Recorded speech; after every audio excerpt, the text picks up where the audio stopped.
Good morning, student. Today we are going to start chapter aggregate demand and related concept.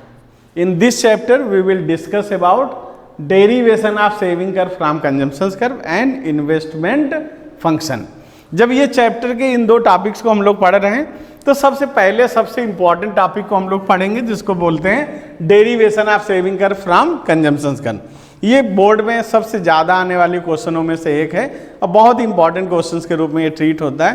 तो इस chapter को, इस topic को जब हम पढ़ने जा रहे हैं तो सबसे पहले इस टॉपिक को हम लोग देखते हैं कि इसमें टू वर्ड आए हैं. एक को बोलते हैं सेविंग कर्व और दूसरे को बोलते हैं कंजम्पशन कर्व. तो ये टॉपिक को हम डिस्कस करें. वैसे भी इस टॉपिक के दो ही पार्ट होते हैं. एक पार्ट होता है इसका डायग्राम का और दूसरा इसका पार्ट किसका होता है, इसके डिस्क्रिप्शंस का. तो हम लोग जब इसको स्टार्ट कर रहे हैं तो सबसे पहले हम लोग सेविंग कर्व और कंजम्पशन कर्व को बना लेते हैं. तो सबसे पहले मैं कंजम्पशन कर्व को बनाता हूँ. पहले एक्स एक्सिस बनाया, उसमें इनकम को शो कर दिया. वाई एक्सिस बनाया, इसमें कंजम्पशन को शो कर दिया. इसी तरह दूसरा डायग्राम उसी के बिल्कुल इक्विवेलेंट बनाएंगे और उसमें भी जो एक्स एक्सिस है उसमें इनकम को रिप्रेजेंट करेंगे, वाई एक्सिस में सेविंग को रिप्रेजेंट कर देंगे.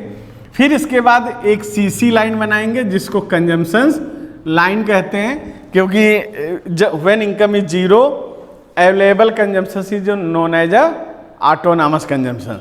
तो ओ सी के बीच का जो ये पार्ट होगा ये ऑटोनॉमस कंजम्पशंस को रिप्रेजेंट करेगा, क्योंकि इनकम जब जीरो होती है तब भी कुछ ना कुछ कंजम्पशन होता जरूर है. ये वो कंजम्पशंस है जो चाहे इकोनॉमी है तो अपनी पास सेविंग से, पर्सन्स हैं वो भी अपनी पास सेविंग से, बारोइंग से, इनसे इन्वेस्टमेंट करते हैं, क्योंकि कोई किसी भी पर्सन की कभी भी कंजम्पशन जीरो नहीं हो सकता. फिर इसके बाद यहाँ इसके हम लोग एक ओ वाई लाइन रिप्रेजेंट कर लेंगे. ओ वाई लाइन का मतलब क्या है, इसको हम लोग कहते हैं income line, national income line. जिस पॉइंट भी ये दोनों एक दूसरे को कट करेंगे मतलब इसका क्या हुआ, y इक्वल टू सी होगा. तो उसी सेम सिचुएशन में APC इक्वल टू 1 होगा, क्योंकि आप सबको पता है APC इक्वल टू क्या होता है, C/Y. तो यहाँ पर YC बराबर है तो इसका मतलब 1 ही आएगा. क्या आएगा, 1 आएगा. दूसरा इसका एक फार्मूला होता है जो पीछे हम लोगों ने देखा हुआ है कि APC plus APS equal to 1. तो APC जब 1 है तो APS उसी सेम टाइम पे क्या होगा, 0 होगा.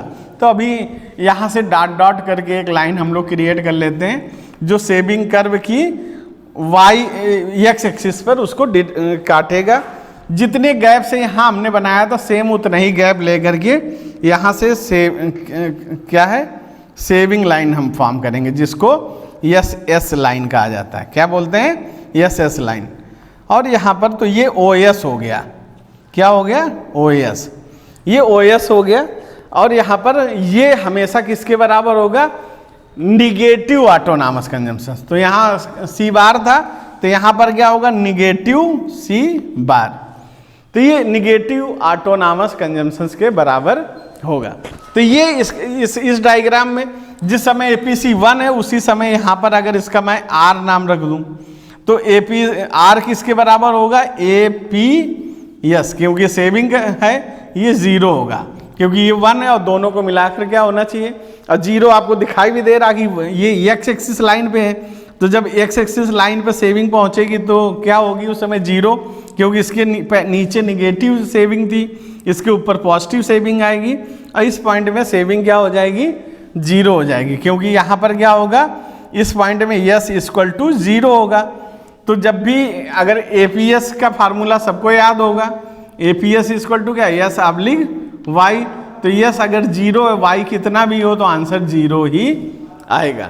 तो ये इस तरह से हम इसको समझ सकते हैं. तो ये डायग्राम है जो इस तरह बनता है. इसमें Y जो लाइन होती है हमेशा सबको पता होगा कि ये 45 डिग्री लाइन होती है और अपवर्ड स्लोपिंग होती है. कंजम्पशन लाइन भी अपवर्ड स्लोपिंग होती है और इसके सेविंग भी अपवर्ड स्लोपिंग होती है, लेकिन ये निगेटिव से स्टार्ट होती है और पॉजिटिव पे जाती है. तो इसका इस तरह से ये डायग्राम का फॉर्मेशन होता है. इस पॉइंट को ई पॉइंट के नाम से हम लोग कर लेते हैं क्योंकि इसका एक्सप्लेनेशन करेंगे तो इस तरह से इसको एक्सप्लेन किया जा सके। तो सबसे पहले अगर हम इसको, अब ये डायग्राम हमने बना लिया है, इस डायग्राम को एक्सप्लेन करना हो तो हम कैसे एक्सप्लेन करेंगे? At zero level of income consumption is equal to OC, it is also known as autonomous consumption. पहला सेंटेंस हो गया। दूसरा सेंटेंस होगा it's mean in same time saving is negative and it is equal to negative autonomous consumption. Saving क्या होगी? Negative होगी, और किसके बराबर होगी? निगेटिव ऑटोनॉमस कंजम्पशन के बराबर होगी। तो जिसको हम लोग माइनस सी बार के रूप में रिप्रेजेंट करेंगे। एज ए रिजल्ट क्या होगा? The saving curve will start from the point yes. Saving curve कहाँ से स्टार्ट होगा? पॉइंट यस से स्टार्ट होगा and it is a negative, ये निगेटिव होगा, निगेटिव से स्टार्ट होगा। तो ये एक पहला डिस्क्रिप्शन हो गया। इस तरह इसको पहले पॉइंट में इसको डिस्क्राइब कर दिया गया।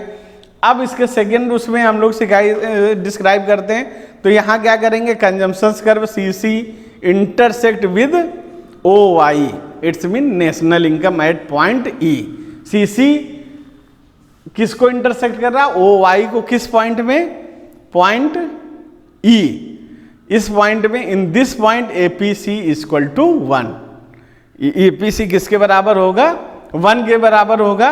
And it is also known as a break even point. इसको किस नाम से जाना जाएगा? Break even point, because it is the point where y equal to C. जब y c के बराबर होती है, वो पॉइंट को हम लोग किस नाम से जानते हैं? ब्रेक इवन पॉइंट के नाम से जाना जाता है। तो इस in same time APS is equal to 0। APS किसके बराबर होगा? 0 के बराबर होगा, because in this time saving line cut the X axis at point R. Saving line X axis को कहाँ पर कट कर रही? पॉइंट आर पे। तो this point is also known as a break even point. इसको भी किस नाम से जाना जाता है? ब्रेक इवन पॉइंट के नाम से जाना जाता है। और इस तरह से इसको हम लोग इस पूरे को डिस्क्राइब करते हैं। इसका कभी कभी यहाँ पर हमने लिखा था कि derivation of saving curve from consumption curve, कभी कभी आता consumption curve from saving curve. तो इसमें भी कई बार चेंज रहता है और इस तरह इसको डिस्क्राइब कर सकते हैं। तो ये डेरिवेशन था। अब हम इसके दूसरे टॉपिक पे आते हैं। दूसरा टॉपिक इसका क्या है? Investment function. तो इन्वेस्टमेंट फंक्शन जो टर्म है, ये 2 टाइप्स ऑफ इन्वेस्टमेंट को कवर करता है। इन्वेस्टमेंट फंक्शन कितने टाइप के इन्वेस्टमेंट को कवर करता है? 2। एक को बोलते हैं इंड्यूस्ड इन्वेस्टमेंट और दूसरा होता है ऑटोनॉमस इन्वेस्टमेंट। तो यहाँ पर हम लोग देख रहे हैं इन्वेस्टमेंट क्या होता है? Investment refer to the expenditure incurred on creation of new capital asset. अगर नई कैपिटल असेट को हमें क्रिएट करना है, उसके लिए इन्वेस्टमेंट किया गया है, उसके लिए मनी लगाई गई है, तो उसको इन्वेस्टमेंट हम कहते हैं। जो इन्वेस्टमेंट होता है, तो इन्वेस्टमेंट हमेशा मशीनरी पे होता है, रॉ मटेरियल पे भी हो सकता है, टेक्नोलॉजी पे भी हो सकता है, किसी भी चीज़ में ये इन्वेस्टमेंट हो सकता है। और इस तरह के इन्वेस्टमेंट हमें देखने को मिलते हैं। बस इसमें क्या होता है कि इससे कैपिटल असेट का फॉर्मेशन होना चाहिए। अब हम लोग एक एक इन्वेस्टमेंट को देखते हैं। सबसे पहला होता है इंड्यूस्ड इन्वेस्टमेंट। इंड्यूस्ड इन्वेस्टमेंट को यहाँ पर डिफिनीशन क्या है? Induced investment refer to the investment which depends on the profit expectation.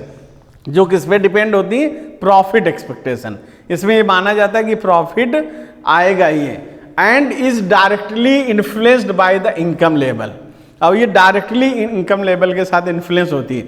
It's mean when income increases induced investment also increases. It's mean when income decreases induced investment also decreases. तो ये decrease भी करता है और ये increase भी करता है। इसको अगर एक डायग्राम के बेस से हम रिप्रेजेंट करें, तो यहाँ पर डायग्राम में देखेंगे इस तरह से एक लाइन रिप्रेजेंट करेगी। तो ये y था और ये इन्वेस्टमेंट था। पहले हमने क्या लिया? ये y ले लिया और इन्वेस्टमेंट I बना लिया इसको। तो जब OY इनकम थी तो इन्वेस्टमेंट OI था। फिर उसके बाद हमने क्या किया कि जैसे ही इनकम हमारी इंक्रीज होके OY1 हो गई तो इन्वेस्टमेंट भी इंक्रीज होके OI1 हो गया। तो मतलब कि when income increases investment also increases. उल्टा देखो कि पहले OI1 था, OY1 था तो इन्वेस्टमेंट भी OI1 था, लेकिन जैसे ही इन्वेस्टमेंट डिक्रीज हुआ, इनकम डिक्रीज हुई, वो OI हो गई तो इन्वेस्टमेंट भी डिक्रीज हो जाएगा। तो मतलब एक इंक्रीज होगा तो दूसरा इंक्रीज होगा, दूसरा डिक्रीज होगा तो वो भी डिक्रीज होगा। और ये हमेशा किसके बराबर होता है? सेविंग के बराबर होता है। तो सेविंग जो, क्योंकि सेविंग हमेशा कौन करता है? हाउस होल्ड करता है, और इन्वेस्टमेंट हमेशा फर्म करती है। इसीलिए इसके इक्विलिब्रियम को इस्टेब्लिश करने के लिए माना जाता है कि हमेशा सेविंग किसके बराबर? Saving of the household is always equal to investment of the firm. अगर नहीं होता तो इसको किसी न किसी तरह से इस लेवल पर पहुंचाया जाता है जिससे यानी इकोनॉमी का ग्रोथ मैक्सिमम हो सके। तो ये इन्वेस्टमेंट है, ये पूरी तरह इनकम पर ही डिपेंड है। इनकम जैसे जैसे बढ़ती जाती है आपका इन्वेस्टमेंट भी लगातार बढ़ता जाता है, और ये induce investment always equal to the saving of the household. फिर इसके बाद दूसरा इन्वेस्टमेंट इसमें आप लोगों ने देखा जिसको लिखा हुआ है ऑटोनॉमस इन्वेस्टमेंट। ऑटोनॉमस इन्वेस्टमेंट की डिफिनीशन क्या है कि autonomous investment refer to the investment which is not affected by the change in the level of income and is not induced slowly by profit motive. कि ये क्या होता है? ये इन्वेस्टमेंट कभी भी इनकम से अफेक्टेड नहीं होता, और ना ही इसमें किसी भी तरह का क्या कहते हैं प्रॉफिट मोटिव होता है। ये जो इनकम होती है वो इनकम का वो पार्ट है, या दूसरी तरह कह सकते हैं ये इन्वेस्टमेंट वो इन्वेस्टमेंट है जो इनकम से कोई रिलेशन इसका नहीं होता। ये इकोनॉमी का एक नेसेसिटी इन्वेस्टमेंट है। दूसरा कह सकते नेसेसरी इन्वेस्टमेंट है, यानी कि इसको करना ही करना है, बिना इसके कभी भी इकोनॉमी गवर्न नहीं कर सकती। तो यहाँ पर हम लोग इसको देखते हैं कि ये इन्वेस्टमेंट कैसे होता है और कौन कौन से इन्वेस्टमेंट है। तो ये कंट्री अगर है उसकी इनकम जीरो हो या कुछ भी हो, उसको एक बेसिक इन्वेस्टमेंट इंफ्रास्ट्रक्चर्स में करना नेसेसरी होता है। लेकिन ये एक बार कर दिया गया और इनकम आने लगी, उसके बाद जो भी इन्वेस्टमेंट किया जाएगा वो इंड्यूस्ड कैटेगरी में आएगा। ये तभी तक की इन्वेस्टमेंट है जब इनकम स्टार्ट नहीं होती है। तो इसमें क्या होगा, ये इनकम लाइन है और ये इन्वेस्टमेंट लाइन है। तो इसमें आप देख रहे हैं इनकम कितनी भी इंक्रीज होती जाए लेकिन कभी भी इन्वेस्टमेंट में कोई चेंजेस नहीं आते।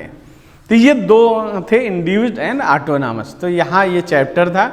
चैप्टर के मतलब ये दो पार्ट थे, एक डेरिवेशन था और दूसरा क्या था, इन्वेस्टमेंट। तो इनको इसमें डिस्कस किया। बाकी इसका आगे का टॉपिक हम लोग नेक्स्ट लेक्चर में डिस्कस करेंगे। Okay, thank you.